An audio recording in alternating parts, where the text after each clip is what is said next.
Professor निगम।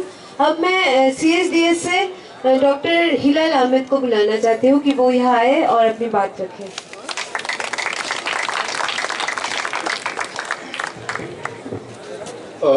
बहुत बहुत शुक्रिया। आप सबको मेरा सलाम, और ख़ास तौर से मैं नजीब की वालदा को सलाम पेश करना चाहता हूँ। उनकी दुआओं में मैं शरीक होना चाहता हूँ। बहुत सारी बातें कही जा चुकी हैं और मुझसे ज़्यादा अच्छी तरह से आप उनसे वाकिफ़ हैं, तो मुझे नहीं लगता कि उनको दोहराया जाए। लेकिन आदित्य भाई ने जहाँ पर बात ख़त्म की है, मुझे लगता है कि उससे थोड़ा सा और आगे दो बातें कहकर मैं अपनी बात को ख़त्म करूँगा। पहली बात, बहुत सारे लोगों ने कहा भी है, वो है नजीब की मुसलमान पहचान को लेकर। मुझे लगता है कि उस पर खुलकर बात होनी चाहिए, मन की बात होनी चाहिए। ख़ास तौर से जवाहरलाल नेहरू विश्वविद्यालय में जबकि सतर्कता जागरूकता सप्ताह चल रहा है, तब तो ये बात बिल्कुल खुलकर होनी चाहिए। नजीब की पहचान, मुसलमान की पहचान इस देश में पिछले 2 सालों में जिस तरह से कॉन्स्टिट्यूट की गई है, बनाई गई है, उसकी 2 कहानियाँ मुझे लगता है कि सामने आई हैं। एक कहानी है मुस्लिम विक्टिमहुड की और दूसरी कहानी है मुस्लिम एग्रेशन की। जो एग्रेशन की कहानी है उसमें हर कोई IASI का मेंबर हो जाता है, आतंकवादी हो जाता है, कश्मीरी हो जाता है, सीरिया से हमारे ताल्लुक जोड़ दिए जाते हैं।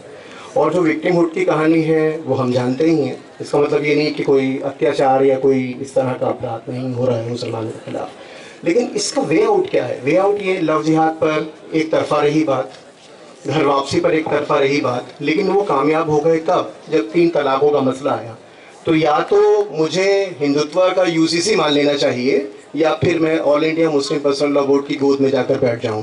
मुझे लगता है कि मुस्लिम पहचान इस देश में उससे ज़्यादा बड़ी है, और नजीब की पहचान इसका एक प्रतीकात्मक स्वरूप है कि इस देश का मुसलमान ना तो all India Muslim personal law board के साथ होगा और ना ही हिंदुत्व के UCC के साथ। इसके बियॉन्ड मुझे लगता है, इसीलिए सॉलिडारिटी की बात, एकता की बात करने में ये ज़रूरी है कि मुस्लिम पहचान को रखते हुए अगर हम कोई प्रोग्रेसिव बातचीत कर पाएँ तो शायद एक नई शुरुआत होगी।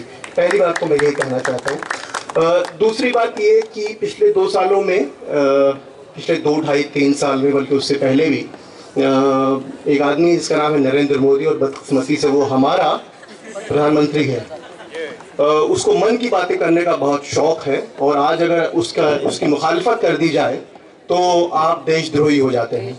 तो मैं देशद्रोही होना चाहता हूँ। मैं ये कहना चाहता हूँ कि ये आदमी को आखिर JNU ही क्यों, आखिर HCU ही क्यों? क्योंकि इसको खतरा है इसको विचारों से।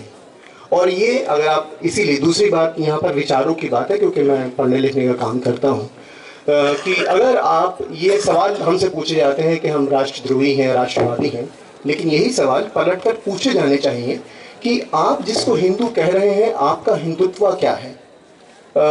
हिंदुत्व क्या है? बीजेपी की वेबसाइट बहुत अच्छा उदाहरण है, जिसके ऊपर ये लिखा हुआ है कि हिंदुत्व एक वे ऑफ लाइफ है। उसके नीचे उस एक्सप्लेनेशन में दिया हुआ है अरुण शोरी का एक लेख, और जो लेख जो है वे ऑफ लाइफ आर्ग्यूमेंट के खिलाफ जाता है। तो आज तक हमने सवाल ही नहीं पूछा कि आपका हिंदुत्व क्या है। आप सवाल हमसे तो पूछते हैं कि हम कौन हैं, लेकिन ये गुफ्तगू का तरीका ये ठीक नहीं है। मुझे लगता है कि आपसे भी सवाल पूछने चाहिए कि आप आखिर हैं कौन। एक दूसरी चीज़ ये कि ये भी कहा जाता है, भारतीय जनता पार्टी और RSS के एक बहुत बड़े विचारक हैं दीनदयाल उपाध्याय जी, और उनके 4 बड़े मशहूर लेक्चर्स हैं।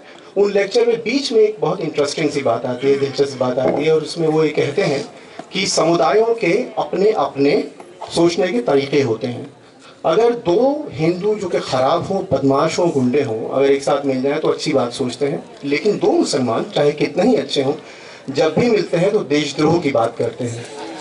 दिलचस्प बात यह है कि बीजेपी की जो राष्ट्रीय वेबसाइट है उस पर से ये जो प्रकरण है उन 4 लेक्चर्स में से गायब है, लेकिन गुजरात की वेबसाइट पर यह अभी भी आपको मिल जाएगा, गुजरात बीजेपी की वेबसाइट पर।